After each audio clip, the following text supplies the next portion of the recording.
जय श्री राम मेरे धनु राशि के प्यारे जातक जातिका, मैं हूं आपके साथ आपका अपना डॉक्टर राज। अगस्त धनु राशि के लिए किस प्रकार का रहने वाला है? अगस्त धनु राशि के जातक जातिका कौन है? बृहस्पति कृत राशि, पूर्व दिशा की राशि, अग्नि तत्व राशि, ऊर्जावान राशि, और बृहस्पति छठे भाव में गोचर कर रहे हैं, मंगल के साथ गोचर कर रहे हैं। हाँ, थोड़ा सा ना इस टाइम पर एक तो मोटापा नहीं कम कर पा रहे हैं आप, चाह करके भी बड़ी मेहनत करके मोटापा नहीं कम हो पा रहा है। स्वास्थ्य को लेकर के थोड़ा परेशान हैं, शुगर हाई इत्यादि रहने का योग है। लेकिन आखिर इस महीने को देखा जाए तो इस महीने में तो कुछ खास है भाई, अच्छा होने वाला है। कुछ वो खास क्या है इस पर चर्चा करते हैं। लेकिन एक बात आपको याद दिला दूं, श्री राम कथा, भागवत कथा, श्री शिव महापुराण की कथा करना चाहते हैं, करना चाहती हैं अपने क्षेत्र में, और चाहते हैं कि मेरे द्वारा हो, पितृदोष इत्यादि आपके यहाँ दूर हो और बड़ा आनंद आए कथा में, संगीत इत्यादि का आनंद हो, तो आप मेरे साथ संपर्क कर सकते हैं। देश में विदेश में कहीं भी करना चाहते हैं तो आप उसको करा सकते हैं। एक बात कहना चाहूँगा, मेरा हमेशा प्रयास रहता है कि मैं हमेशा सटीक ग्रह जो कहता है वो बात करने का प्रयास करता हूँ। आपको अच्छा लगे खराब लगे वो एक डिफरेंट मैटर है। मुझे याद है मैं आपको 2 अपने किए गए प्रेडिक्शन के बारे में यहाँ पर बता रहा हूँ। क्रिकेट को लेकर के मेरा प्रेडिक्शन रहा था। एक बार मेरा प्रेडिक्शन रहा 2022 में, जब T20 वर्ल्ड कप हो रहा था। एबीपी न्यूज़ ने एक प्रोग्राम बताया कि 10-11 ज्योतिषी बताएंगे हम वर्ल्ड कप लाएंगे। उसमें 11वां ज्योतिषी मैं था। 10 लोग कह रहे थे इंडिया इस मैच को 100% जीतेगा। 2022 की बात कर रहा हूँ, नवंबर की। मुझे दिख रहा था इंडिया ये मैच नहीं जीतेगा। मैंने कहा नहीं जीतेगा। बोले आप ऐसे बोल रहे हैं। मैंने कहा जो भी बोल रहा हूँ। कई ज्योतिषी लड़ गए मुझसे। मैंने कहा नहीं जीतेगा, इस मैच में इंडिया हारता हुआ दिख रहा। और इंग्लैंड इंडिया का वर्ल्ड कप T20 2022 ऑस्ट्रेलिया में, आप देखिएगा, एबीपी न्यूज़ पर मेरा वीडियो पड़ा है और इंडिया मैच हार गया। इस बार जब मैच हुआ तो मुझे GNT आज तक ग्रुप का चैनल है, उसने बुलाया। उसने कहा साहब इस बार आप क्या प्रेडिक्ट कर रहे हैं? मैंने कहा 100% जीतेगा। बोले क्या बात कर रहे हैं? मैंने कहा हाँ जीतेगा। बोले अफ्रीका भी एक भी मैच नहीं हारी। मैंने कहा इस बार हारेगी। बोले अच्छा व्हाट अबाउट रोहित शर्मा, अभी तक बहुत अच्छा प्रदर्शन किया, तो आज हमारे कैप्टन का प्रदर्शन कैसे रहेगा? मैंने कहा एज ए कैप्टन बहुत अच्छा रहेगा, लेकिन एज ए प्लेयर आज उनका खराब प्रदर्शन होगा। वही हुआ, रोहित शर्मा ने अच्छा रन नहीं बनाया था, लेकिन एज ए कैप्टन बहुत सुंदर प्रदर्शन किया। बोले साहब विराट कोहली के लिए क्या कहेंगे? मैंने कहा विराट कोहली आज, बोले अभी तक अच्छा प्रदर्शन नहीं रहा। मैंने कहा लेकिन आज सबसे अच्छा रहने वाला है। बोले अच्छा। मैंने कहा बोले सूर्य कुमार यादव, हार्दिक पांड्या का क्या प्रेडिक्शन है? मैंने कहा आज कुछ खास करने वाले हैं, और उन दोनों ने खास किया। सूर्य कुमार यादव का वो कैच हम सबको याद है ना। हार्दिक पांड्या भी वो जो विकेट उन्होंने स्पेशली लिया, वो विकेट शायद टर्निंग पॉइंट वो भी मैच का रहा। मेरा प्रयास रहता है कि जो ग्रह कह रहा है उस पर चर्चा करने का प्रयास किया जाए, उसकी जानकारी देने का प्रयास किया जाए। धनु राशि पूर्व दिशा की स्वामी राशि है। धनु राशि के लिए अगर हम इस महीने की बात करते हैं तो धनु राशि में क्योंकि बृहस्पति छठे भाव में गोचर कर रहे हैं और पंचम भाव के स्वामी मंगल भी छठे भाव के अंतर्गत गोचर कर रहे हैं, शुक्र बुध जरूर 16 तारीख के बाद 16 तारीख तक जो अगस्त में दिख रहा है वो मुझे आपका भाग्य बहुत बेहतरीन नहीं दिख रहा है।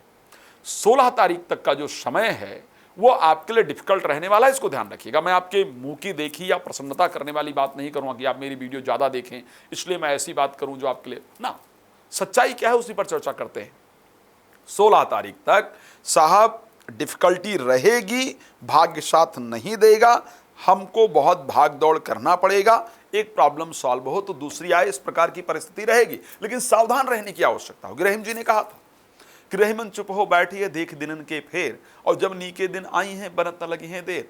तो सावधान रहने की आवश्यकता है, मेहनत करते चले जाने की आवश्यकता है। आने वाला समय अच्छा होगा, ये ध्यान रखना है, ठीक है। अपने आप को स्ट्रांग रखना है, मेहनत करते जाना है। 16 तारीख के बाद सूर्य का परिवर्तन होगा, फटाफट भाग्य साथ देना शुरू होगा। तो जो कार्य अभी तक रुक रहे थे वो कार्य बनने शुरू हो जाएंगे, मन में प्रसन्नता रहेगी। स्वास्थ्य को लेकर के काफ़ी दिनों से आप स्वास्थ्य की पीड़ा, बेहतरीन स्वास्थ्य से नहीं गुजर रहे हैं, कुछ न कुछ छोटी मोटी प्रॉब्लम आती जा रही है। इस महीने भी करीब करीब उसी प्रकार की परिस्थिति नजर आ रही है। लेकिन इस महीने प्रेम संबंध बनने का योग है, संतान को लेकर के शुभ समाचार प्राप्ति का योग है। लेकिन वो जो प्रेम संबंध बनेगा ना, वो प्रेम संबंध काम वासना पर आधारित प्रेम संबंध होगा। तो प्रेम संबंध बेहतर है, लेकिन काम वासना उसके अंदर आए जिस कारण से वो नुकसान करे, इस प्रकार की परिस्थिति है। उससे अपने आप को बचाने की आवश्यकता इस कुंडली के अंतर्गत निश्चित रूप से दिख रही है, इस राशि के अंदर दिख रही है। आखिर आर्थिक परिस्थितियों को लेकर के ये महीना कैसा रहेगा? देखो, आर्थिक परिस्थिति को लेकर के ये माह आपके लिए अच्छा दिख रहा है। अर्थ को लेकर के खराब हो ऐसी कंडीशन तो नहीं है, बल्कि आर्थिक परिस्थिति को लेकर के ये महीना आपका अच्छा रहने वाला है। स्वास्थ्य को लेकर के जैसा चल रहा है वैसा ही चलने वाला है। एजुकेशन को लेकर के पॉजिटिव रिजल्ट आपको मिलने वाले हैं। विवाह को लेकर के और नौकरी को लेकर के, इन दोनों परिस्थितियों को लेकर के अगर हम अगस्त की बात करते हैं तो क्योंकि 10th हाउस के जो 7th हाउस के दोनों के स्वामी बुध हैं इस कुंडली में, और 10th हाउस में ऑलरेडी आपके केतु गोचर कर रहे हैं। बुध इस महीने अस्त और वक्री दोनों रहेंगे। साहब देखो भाई, इस महीने नौकरी में सब कुछ कर देने के बाद, प्राण दे देने के बाद, मैं साफ बता रहा हूं, सामने से अप्रिसिएशन नहीं मिलने वाला है। तो करते जाइए, फल की इच्छा मत कीजिए, कर्म करते चले जाइए। इस महीने एक तो आउटपुट भी कम निकल करके आएगा। आपकी जो कैपेबिलिटी है, जो आपकी क्षमता है, आप जितना मेहनत करना चाहते हैं या करना चाहती, उस सबका रिजल्ट आउटपुट भी निकल कर नहीं आएगा और लोगों की नज़रों में आएंगी नहीं। मतलब बहुत प्रयास करने के बाद ही प्रोफेशनल लाइफ में कुछ बहुत अच्छा निकल कर ना आए। इस महीने बहुत प्रयास करने के बाद भी अगर मैं कहूं कि उसके बहुत रिस्पांस आने शुरू हो जाएं, बहुत अच्छा रिजल्ट आना शुरू हो जाए, तो वो कंडीशन मुझे बहुत प्रयास करने के बाद भी नहीं दिख रहा है। प्रयास करते रहिए, लेकिन अगर रिजल्ट नहीं आ रहा है तो निराश मत होइए। इस महीने नहीं आ रहा है, नेक्स्ट महीने जरूर आएगा, तो निराश मत हो। बिकॉज नेक्स्ट मंथ जो बुध आएंगे वो आपके 10th हाउस में आ जाएंगे, कन्या राशि में आएंगे, तो रिजल्ट आ जाएगा। तो निराश मत होइए, अपने प्रयास के प्रति अच्छी तरीके से लगे रहिए। ये आपको विशेष रूप से ध्यान रखने की आवश्यकता रहेगी।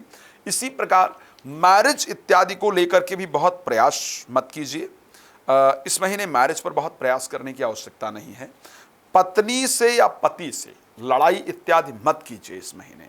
संबंध बिगड़ा तो सुधारना बड़ा मुश्किल हो जाएगा। तीसरी चीज, अगर संबंध वास्तविकता में बिगड़ा हुआ है तो इस महीने सिर्फ भगवान का स्मरण कीजिए, ऊपर वाले पर सब कुछ छोड़ दीजिए और अपने काम की तरफ फोकस कीजिए। जब बुध की परिस्थिति अच्छी हो तब उसको सुधारने का प्रयास करना चाहिए। खैर, जानते हैं कि वीडियो छोटी होती है, बहुत सारी चर्चाएं होती हैं, कितनी लंबी चर्चा करूं। मैंने वो भी बात की है कि एक राशि के 9 प्रकार के लोग होते हैं, तो कौन कौन क्या होगा उस पर एक डिफरेंट चीज़ है। रात को 9 बजे और दोपहर को 12 बजे मैं लाइव आता हूं, तो आप मेरे साथ लाइव जुड़ सकते हैं और अपने विषय में जो भी जानकारी प्राप्त करना चाहते हैं या करना चाहती हैं वो जानकारी आप मेरे द्वारा प्राप्त कर सकते हैं। मैंने कहा, श्री राम कथा, भागवत कथा, श्री शिव महापुराण की कथा, अपने क्षेत्र में संगीत में कथा कराना चाहते हैं तो आप मेरे साथ संपर्क कर सकते हैं, कथा का आयोजन करा सकते हैं। रुद्राभिषेक कराना चाहते हैं या मुझसे कॉल अपॉइंटमेंट लेकर बात करना चाहते हैं तो प्लीज़ कॉल कर सकते हैं। आप बहुत प्रसन्न रहें, ये शुभकामना के साथ इस कार्यक्रम को देता हूँ विराम। जय श्री राम, बहुत धन्यवाद।